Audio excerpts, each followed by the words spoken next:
Now, when you squeeze an orange, you get orange juice. When you squeeze a pineapple, you get a pineapple juice. Now, when you squeeze a child of God, you are going to get the love of God expressed. In that when we're loving, we're going to be kind. We're going to be kind to other people. We're going to be helpful to them. We're going to be peaceful.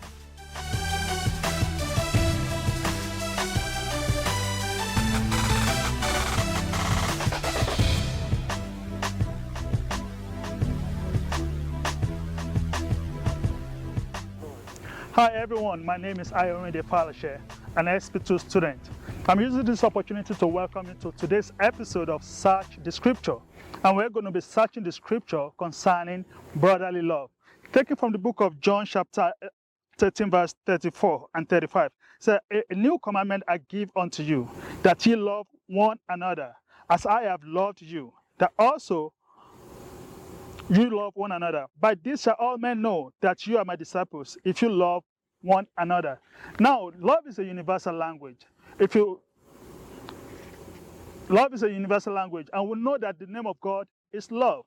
Now, when you squeeze an orange, you get orange juice. When you squeeze a pineapple, you get a pineapple juice. Now, when you squeeze a child of God, you are going to get the love of God expressed, just like the one Jesus Christ showed on the cross.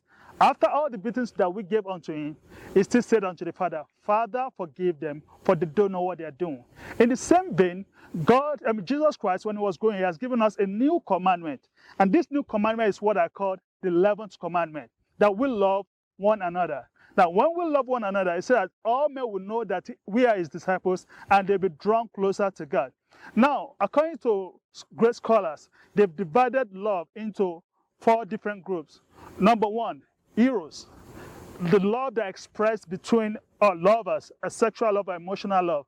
Number 2, phileo, the love that is expressed between friends.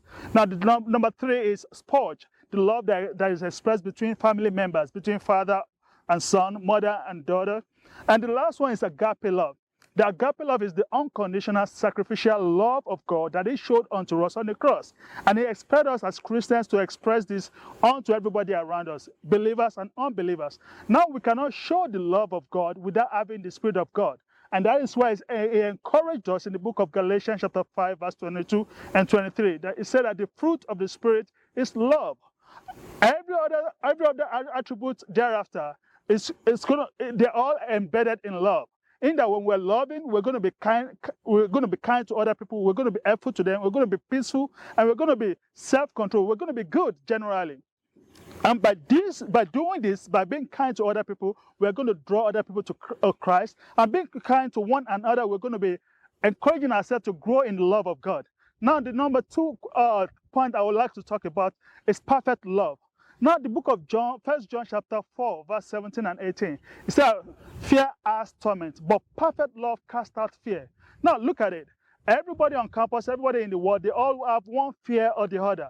People have fear of rejection, fear of insecurity, fear of failure, fear of assessment, fear of reassessment, fear of the future. But when we have the love of God, all this fear will be taken away, because we are going to be bearing one another's burden by praying with one another, by helping one another when we have a need of help. But when you see other people struggling in one area, academically, financially, you are there to help them. Even if you're not there to help them physically, you can be praying for them. Now, before I go, I'd like to recite this poem just to emphasize my point. The title is Love. So, whose true source is God? Human being without love becomes worse than animal. Billions are saved through love. True love never fails. Let us go to the factory of love. God is love, songs of love, gift of love, love in any language, virus of love, genuine love, unconditional love is the love of God.